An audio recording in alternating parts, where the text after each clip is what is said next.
Shalom saudara-saudara, berjumpa kembali bersama dengan saya dalam kasihnya.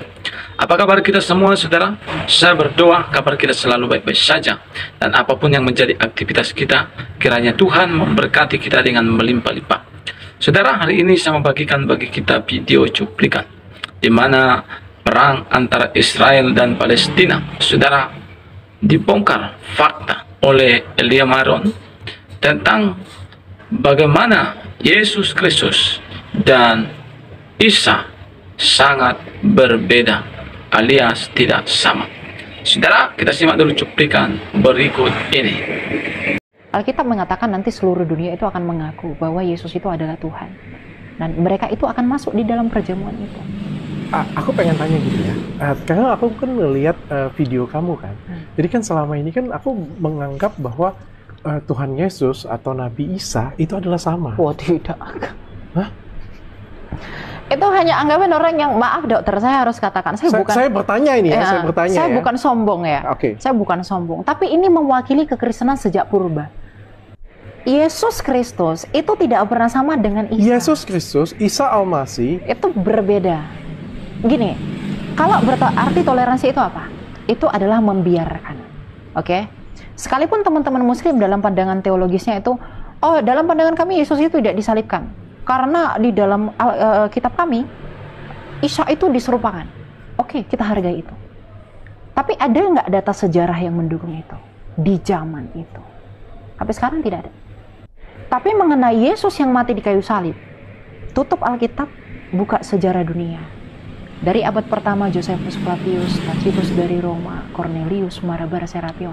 Bahkan kebangkitan itu dicatatkan terjadi. Kalau dalam asumsi teologis teman-teman muslim, Isa itu diangkat, kebangkitan tidak ada. Jadi ngapain disama-samain gitu loh. Kalau secara historis itu tidak sama, ngapain secara teologis harus dipaksa? Asumsi teologis tidak akan pernah bisa membantah fakta sejarah. Sejarah itu adalah sejarah. Tafsiran teologis bebas. Itu ada dalam narasi orang Yahudi namanya Shiv'im Panimla Torah. Torahnya sama, tapi menginterpretasikannya berbeda nggak masalah. Tapi sejarahnya sama, bro. Tapi kalau sudah sejarahnya berbeda, ngapain disama-samain? Nah, saudara-saudara, itulah dia video cuplikannya. Baru saja kita menyimak video cuplikan tadi ya, saudara ya. Bagaimana Elia Maron ini mengatakan bahwa Yesus Kristus tidak sama dengan Isa, saudara ya. Bahkan saudara yang diberkati oleh Tuhan, ada saudara perkataan mengatakan dari agama seberang, mereka katakan bahwa yang disalib itu bukanlah Yesus Kristus, tetapi adalah Isa. Nah, dari sini saudara kita mengerti bahwa Yesus Kristus berbeda dengan Isa. Ya, Isa, saya tidak tahu itu siapa. Kami tidak tahu. Tetapi Yesus Kristus, dia adalah anak Allah. Dalam konteks Allah yang telah menjadi manusia, yang mati untuk menebus dosa umat manusia, supaya mereka boleh dibenarkan di hadapan Allah. Mati, pada hari ketiga dia bangkit dari kematian. Setelah dia bangkit, saudara, 40 hari kemudian dia naik ke surga. Saudara, ini adalah fakta. Seperti yang kita dengar juga dikatakan oleh Elia ini. Bagaimana bukan hanya Alkitab mengatakan, tapi juga sejarah membuktikan bahwa Yesus betul mati, Yesus betul bangkit, bahkan Yesus betul naik ke surga. Ini adalah fakta yang tidak bisa dipatahkan oleh siapapun. Saudara, kalau kita bercerita tentang isi Alkitab, bahwa di Alkitab itu ketika Yesus mati, ya, Yesus ini saudara yang diberkati oleh Tuhan, bangkit pada hari ketiga. Ya, itu adalah fakta Alkitab dan juga sejarah, ya.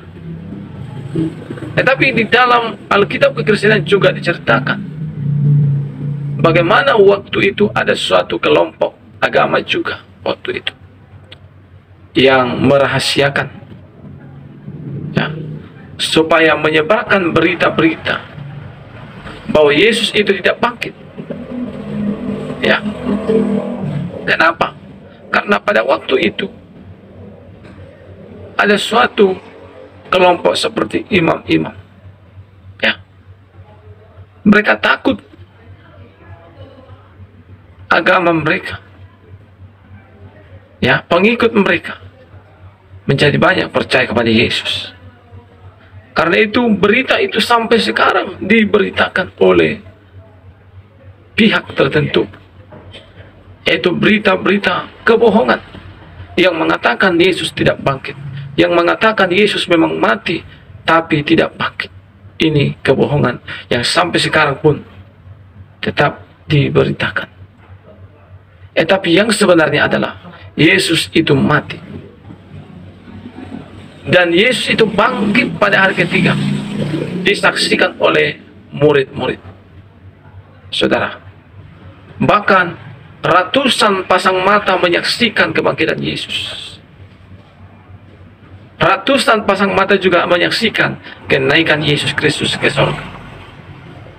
Dan ini adalah fakta yang tidak bisa dipatahkan oleh apapun. Inilah kebenaran, saudara. Dan karena kebangkitan Yesus dari kematian dan dia naik ke surga, hari ini pun kuasanya masih tetap ada, saudara. Makanya kami sebagai orang Kristen percaya. Ada ayat firman itu mengatakan, tanda orang percaya, mereka akan mengusir setan dalam nama Yesus, setannya akan keluar. Saya sudah buktikan bahwa Yesus itu betul hidup dan ada dan nyata. Bahkan firman Tuhan mengatakan, tanda orang percaya, mereka akan meletakkan tangannya orang sakit itu akan sembuh. Dan saya sudah buktikan, saya berdoa bagi orang sakit walaupun tidak semua sembuh, tapi mujizat Tuhan terjadi, orang sakit disembuhkan di dalam nama Yesus. Siapakah yang mengerjakannya? Yang mengerjakannya adalah Tuhan Yesus yang telah mati, bangkit pada hari ketiga, dan naik ke surga. Dan setelah dia naik ke surga, dia berikan Roh Kudus. Roh Kudus itu siapa? Roh Kudus adalah Roh Yesus Kristus yang telah dicurahkan ke bumi bagi orang-orang percaya. Kiranya lewat video ini kita dapat memahami kebenaran. Lewat video ini kita tidak ditipu lagi oleh berita-berita hoax. Tuhan memberkati kita semua. Shalom.